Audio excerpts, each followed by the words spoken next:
Hello and welcome to the Wedding Guide podcast. I'm your host, Pete the Celebrant, and we are proudly sponsored by Easy Weddings. Easy Weddings helps thousands of couples nail their big day every year.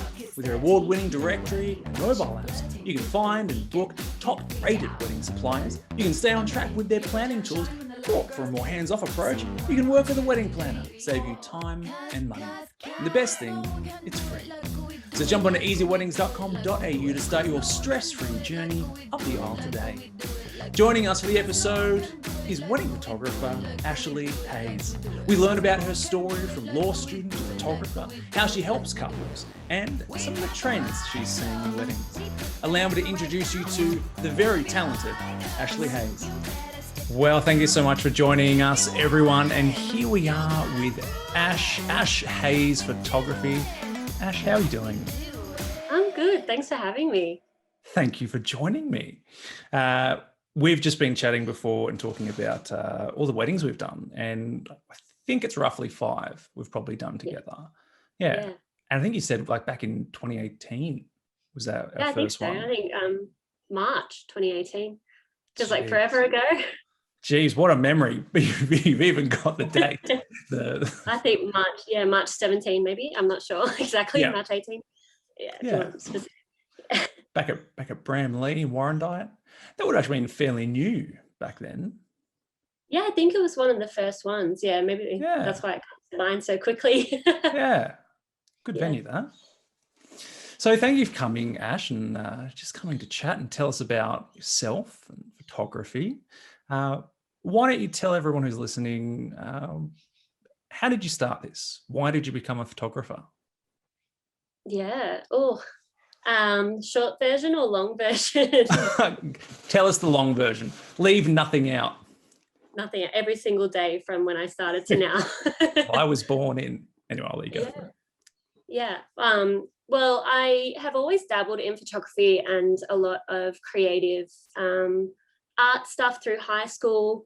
I think my first camera was one of those Polaroid little things. Awesome. It was like a digital Polaroid thing when I was like 5. And it's not any creative story from there, but I just used to take lots of pictures and do lots of art. But after high school, I remember my careers counselor in year 12, I told them I wanted to be an artist and do creative stuff, and they told me that you can't make money from a creative industry and that you need to go and do something real, like a real job.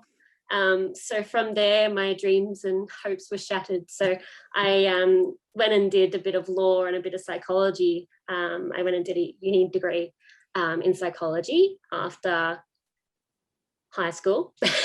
Yeah. And I think it was my 3rd year at uni, I turned 21 and I had a birthday, had a photographer there. And I just remember watching her and just, a little bit of stalking on a website when you book someone in kind of thing. And I was so inspired that, like, if she can do it, surely I can do it. And surely that careers counselor was telling me a bit of hooey. So from there, like I used the birthday money that I had and a bit of savings and upgraded my crappy point and shoot camera to a better DSLR. Yeah. And then just started shooting on the side, like being 21, everyone around me was, having 18th, 21st. So I did a lot of events, a lot of event photography. I did a little bit of families. I photographed some newborns. That was an experience in itself. And then, eventually just fell into weddings. I think it's kind of a bit of a blur. From 2013 was when my first ever wedding. And then now I feel like there's no clear moment in the last 8 years. When did I just know that weddings was what I was going to do?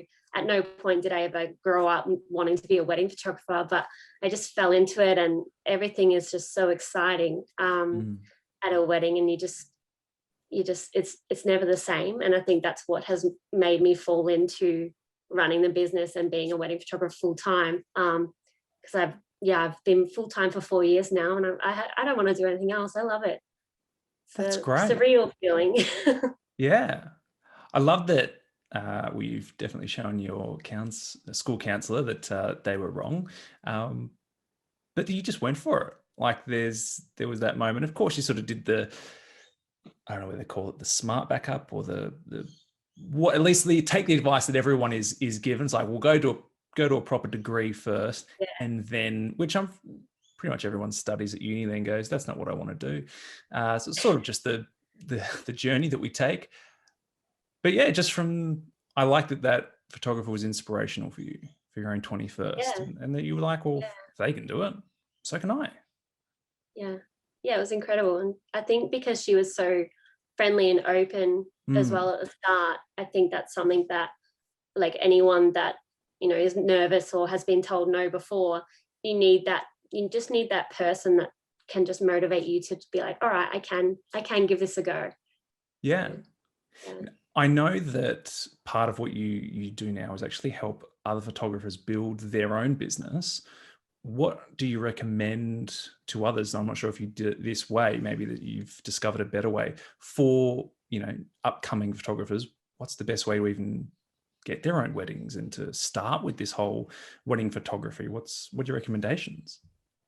Oh, there's so many answers. I get this question I get this so often with newbies and even established photographers in different fields, like, how do you get into weddings? And I think a lot of it does come down to, like, experience and building confidence and a portfolio. I sat there thinking the other day, like, how different it is in 2021 versus 2013. Like, when I started, it was a lot easier. There were Facebook groups that I could just jump in, and I booked a whole season off, a whole calendar year off a Facebook group. Wow. But you couldn't do that. There's no way you could do that now, because everybody's on Facebook and everyone's you know, trying to be a photographer. It's a lot more competitive. But there are so many different avenues that they can take. But I think just, I think my biggest tip is to find someone they find inspiring, and shadow that person at a wedding, get lots of experience. There's so many things can happen at a wedding, and I think that it's a one-time thing for most people. They don't get a second chance at this day, and at the end of the day, photography is the memory that they have forever. So we need to be on our A game and kind of predict what's about to happen without it actually happening, because you get that split second to capture that photo. So experience and having a really supportive network around you, I think, is the way to start. I've definitely found this wedding industry to be incredibly supportive. Just a lot of good eggs, a lot of good people, and there were definitely celebrants who were hugely encouraging to myself, and also really helped get me into the community. You know, Russ McCumber was a huge guy. You know, I used to work at Easy Weddings, and was also doing Celebrant as well. And I remember, like, meeting with him, and he introduced me to Anthony Cribbers, and put me in touch with a few multiple guys. Even, like, put me in chat groups, and it's just the introduction of, hey, I've met with Pete. He seems like a good guy. If you've got some dates already booked, offer him the date. And then it's definitely then that puts it in your hand of making sure you can sell yourself to couples and that. But I imagine, as it is, can be hard with getting, if you're new in the business, even if you're good at something, convincing or, reassuring couples that, I can do this. But when you're starting out, it kind of looks and, like, from what I've observed, and sounds like shadowing someone is probably the best way. Yeah. Not only do you get firsthand experience of how someone, like, shoots a wedding and how they prepare and what they bring and how they interact. Like, there's so much that you can learn just from watching someone. The benefit as well is usually, like, I allow anyone to come along and they can bring their camera and shoot some photos as well. So you get some portfolio images too. You can see how people use lighting and interact with their couples, and all these incredible things just from shadowing someone. And it's so, I just think, like, when I started, I didn't shadow anyone. I just went straight in, and I learned a lot. I learned so much in the first couple of years. It was an experience in itself. And if I could go back, that's the one thing that I would change, is to get that network and shadow someone and learn from them, so that I didn't have to make a lot of the mistakes that I did to then be where I am now. But it is, I am here. I'm doing okay. So. I think well, after 8 years, I'm pretty sure you're doing very well. You're doing exceptionally well. And you've done, how many weddings have you done already? Yeah, I think I just clocked over 400. Yeah. Wow, 400. Yeah. That's huge. Yeah, it's a wild time. Yeah. Yeah. Yeah. That's a lot of stories. I think the other day I calculated like randomly like how many photos that means that I would have taken. Yeah. And if I on average take like 3,000 to 4,000 at a wedding, it's over 1 million photos, I think. And I hope nobody's doing the maths right now, but I'm pretty sure it's over 1 million photos, and that's a lot, you know. It's a lot. Yeah. But it's great. I love it. Well, I think one of the best things, or one of the things I've learned with photographers on wedding days is, the great thing is a couple have a really good idea of what the end process will look like, or what the end result will look like. But, you know, photographer's personality on the day plays a huge part, particularly making couples feel comfortable. You know, if you're taking them out for photos and that, they don't want these, well, majority that I hear from don't want what would be a I can't think of the word, not portrait, not poised, but just like these fake photos. Like they want it to feel genuine and candid, and catch it when, you know, we're actually laughing. And that's from all your photos, you do that. So I don't know exactly what you do when you take couples out and get in there. I know I've seen little bits, but yeah, you get your couples feeling great. So there's a great result that comes out. And if you haven't seen Ash's photos, make sure you go and check out her Instagram and all that. And we'll put all of that in the show notes. I'm curious with the process from couples. What is that like? What happens? Yeah, I think with where you cut that bit out. We'll keep it. That's fine. That's me. That's part of the process. The muddled words. I think like for me, I'm just a everyday human, just doing the thing, taking some pictures. I try to put my whole personality and who I am authentically out there. So right from that first touch point, when people are hitting Instagram, they're hitting my website, they know who they're getting. And I don't, I filter out, really personal things. But I try not to filter anything. So they know I'm going to be around for 8+ hours on their day. I want them to feel comfortable with me. Yeah. And that's where, that differentiation between those awkward, posed, really uncomfortable, serious, awkward photos where you look at them and go, oh no, they don't look happy. So the differentiation between that and actually having authentic moments and real organic, soft, comfortable movement, and no one looks like they got a carrot up their bum, like everything, those results come from how I am just in a meeting and like with you now, like this is how I am. So I have that everywhere on my website and my socials, so that when people reach out, they know what they're getting. There's no hidden surprises. Like no one's wasting their time contacting me, and then it's a surprise that I make really uncomfortable jokes sometimes. Like my people find me, and you think to your closest network, like your closest network are a representation of who you are as well. And I think that my the couples that do book me are able to feel comfortable because they're probably just as whack as I am. And I say that with love them all. That's great. Whack in a really good way.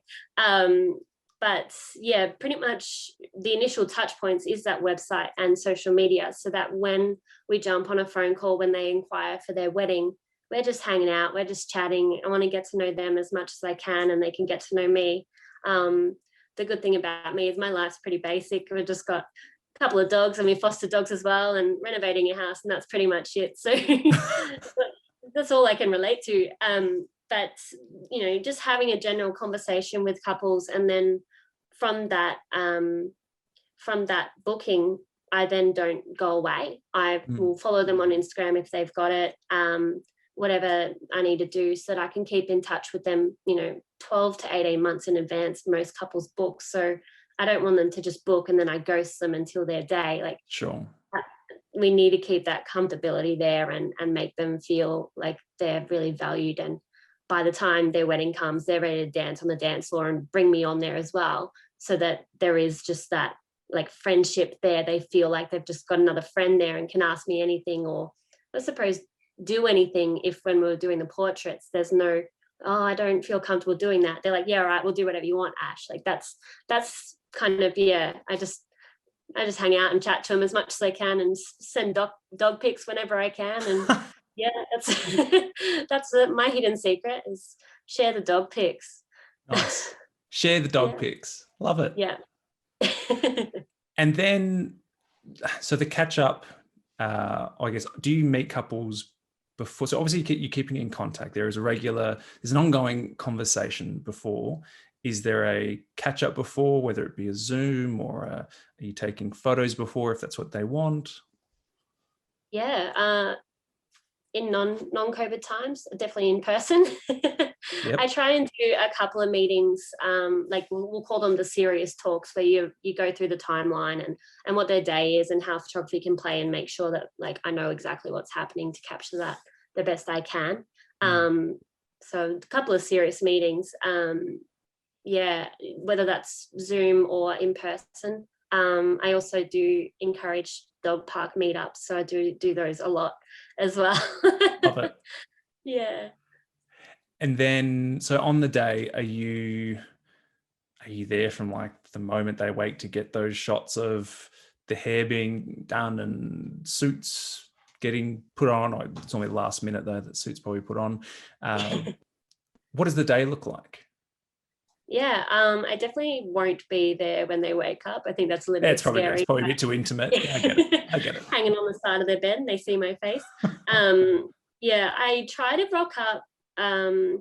Usually it's a couple of hours before the ceremony, when hair and makeup's pretty much done. There's nothing worse than, your photographer rocks up and you've only got one eyebrow on and half your lips done, and you're feeling, I think when I rock up, I feel like I do need to start photographing the event. So I like to arrive once that's finished, so there's no awkward me lingering around trying to make conversation while someone's trying to get lipstick on and then they end up with it all over their teeth. So I try to get there once hair and makeup's all done. Usually an hour at each preparation is good, so you keep it chill and chat to everyone, do a couple of photos here and there, but I just try to bring a really relaxed energy to the day so that you can get those really authentic laughing photos, and the bridal party feels comfortable to cry or tell the couple how they really feel that they're getting married and all that kind of stuff. So that's kind of how that works.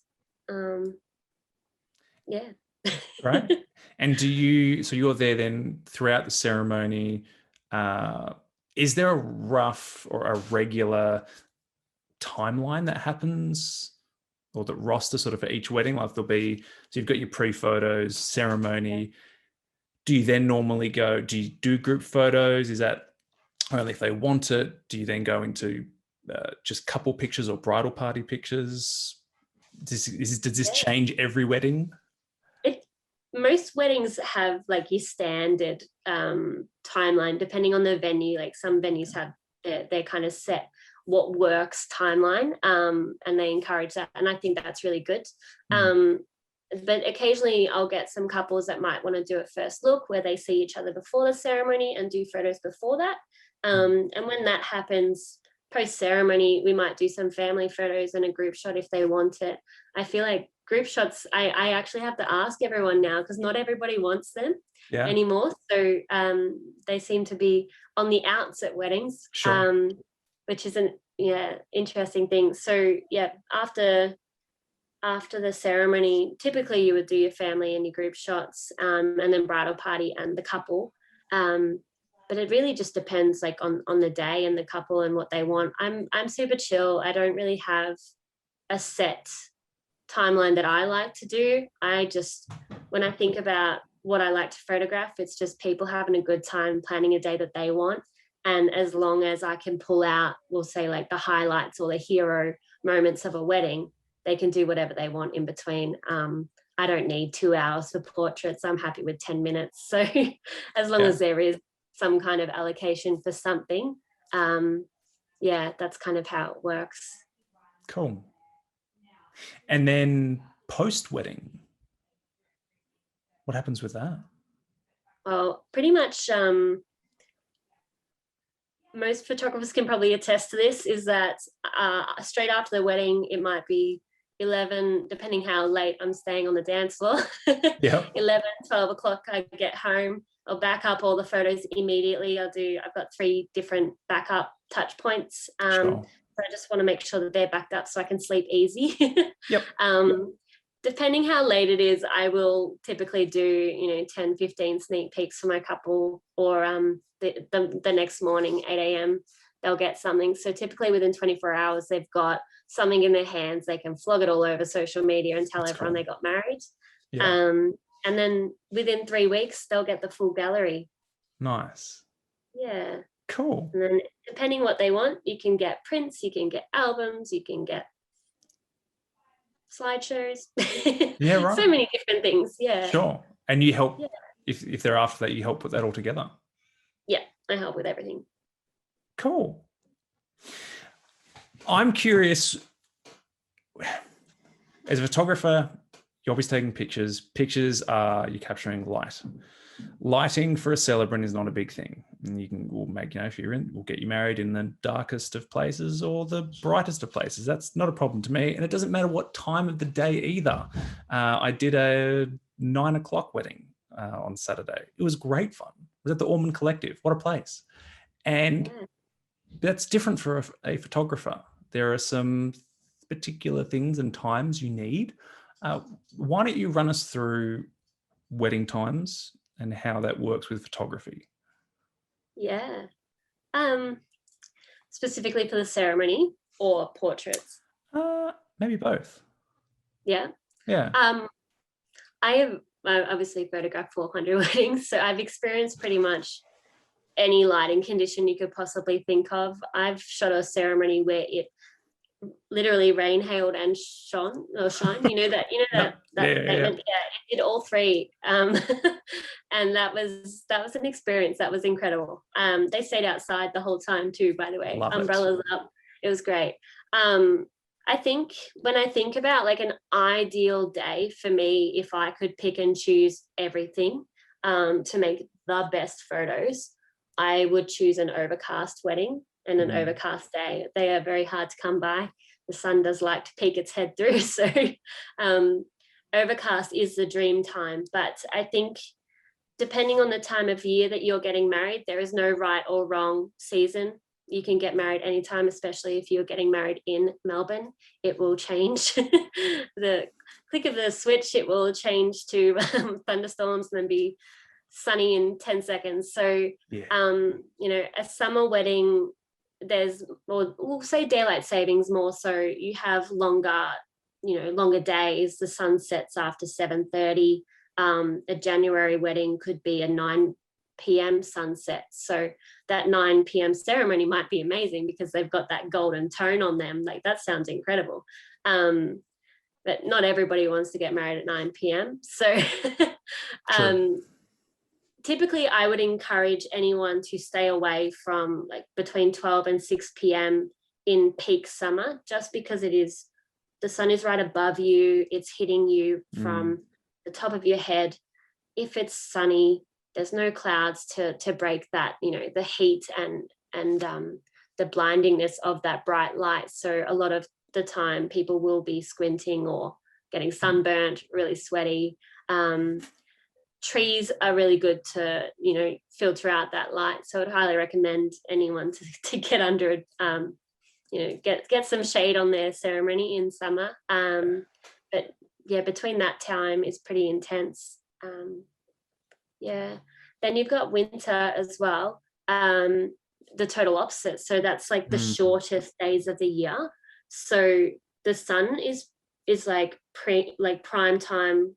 I would recommend like that 2 o'clock ceremony where it's roughly 3 hours before sunset. So sometimes you might have the sun setting at 4:30 and it's just gone by 5. Like, it is dark. So if you're wanting that outdoor ceremony and your photos after, is to give you just that couple of hours leverage, pretty much any time of year, just that couple of hours leverage of daylight after is really handy. Cool. Just so that you can you can prepare and, you know, delay it if anyone's running late and you're not watching the sunset as someone's coming up the stairs from the car park waiting for the ceremony or anything. So yeah.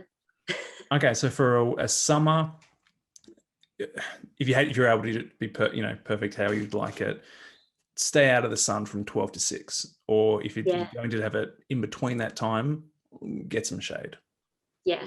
And then for a winter, you're looking at that 2-3 o'clock. But then taking into mind that you've got some things you want to do afterwards, photos and that. So you'll need a little bit more of that sunlight as well. Yeah. Cool. But a lot of people as well to, some venues or timelines you may not have as much flexibility of when you can have your ceremony time. At that ideal 6 p.m. or 2 p.m, you might have to do it at 3 or 3:30, and that's okay.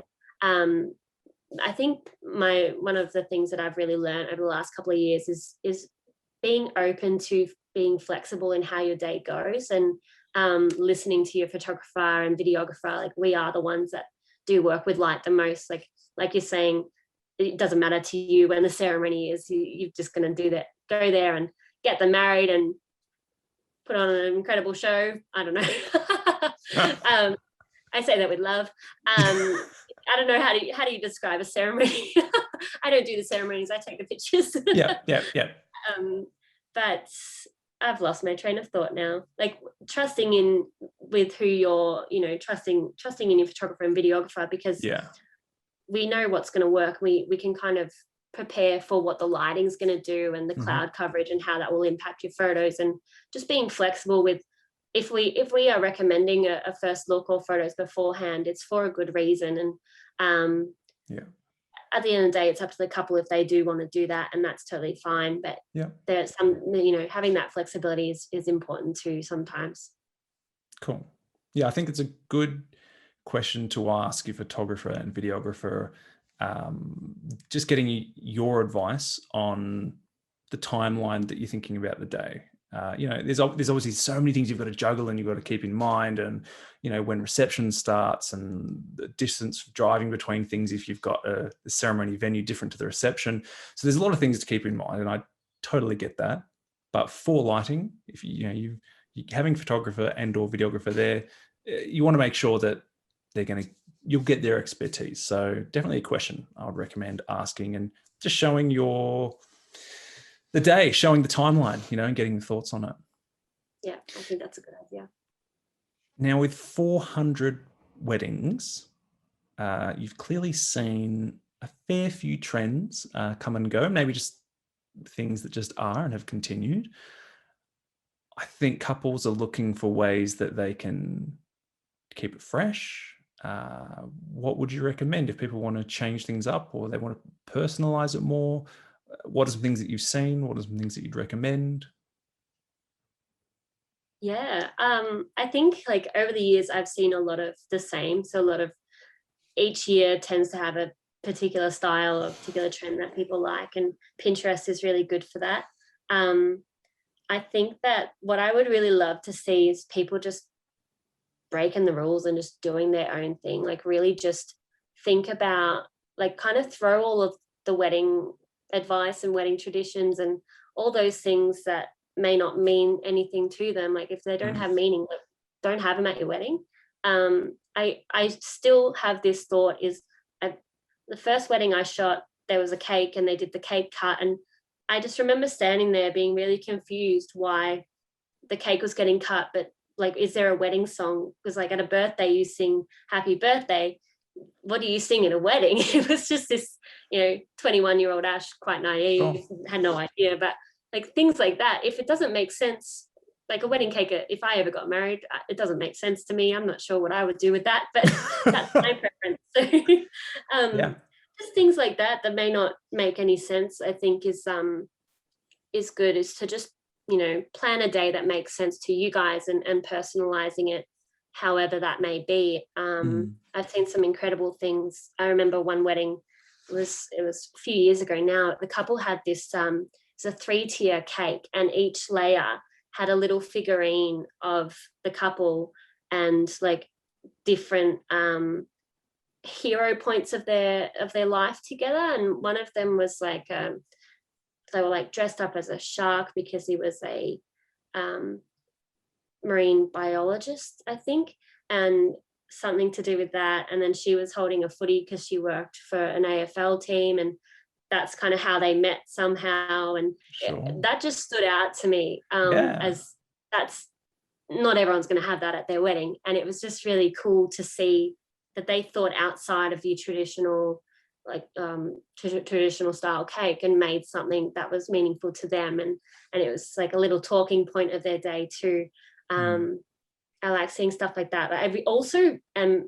I love seeing like games and just entertaining things at weddings. So it's not just sit down and have a conversation and then a dance floor. Like I actually really enjoy photo booths, and I've seen caricature things, and there was an artist at a wedding that painted the couple from their ceremony, and just seeing those things and people having a really good time and not feeling like they have to mingle with each other and make conversation all the time, like for like 4 hours or 5 hours or something.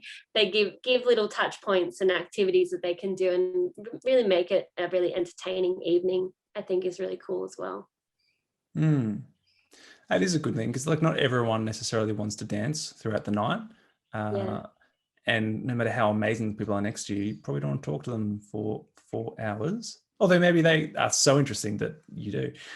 I think that is an interesting one to try and give your guests something to do during the night. Maybe that sounds weird saying it, because like, well, clearly there's a dance floor, you've got people there, you've got alcohol, like what more do you need?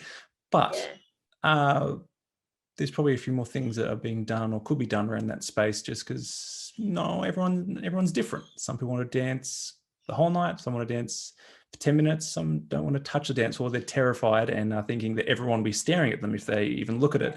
So everyone's different, so trying to maybe cater for others on the day in that aspect. Interesting. I don't know, might think about it a little bit more. We'll finish on this question. What is your best advice for couples? I think I just kind of touched on it a little bit, but just doing just doing a day that makes sense to you is my biggest advice.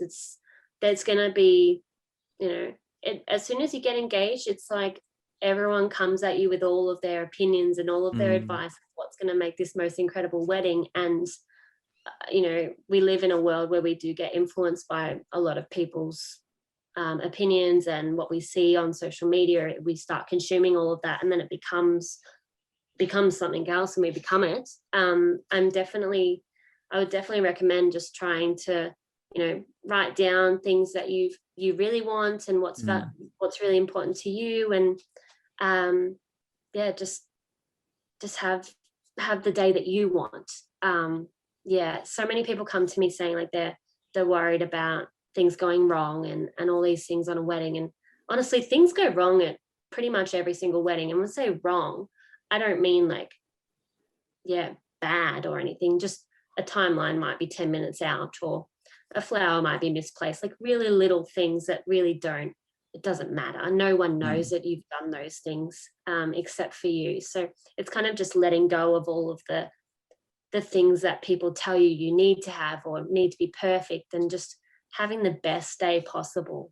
That is, firm believer in just, if you don't feel comfortable doing something, you probably shouldn't do it. And if you've got a family member that you really don't want at your wedding, maybe just don't invite them. Ceremony only.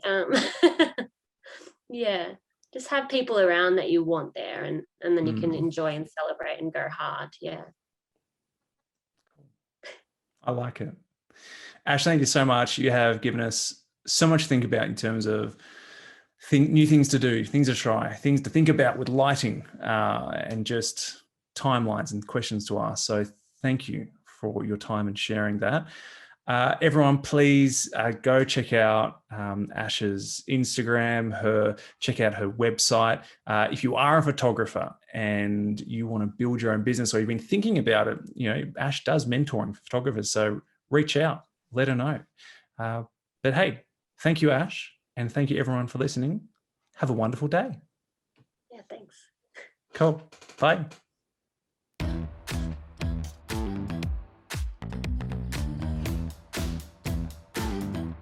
Cause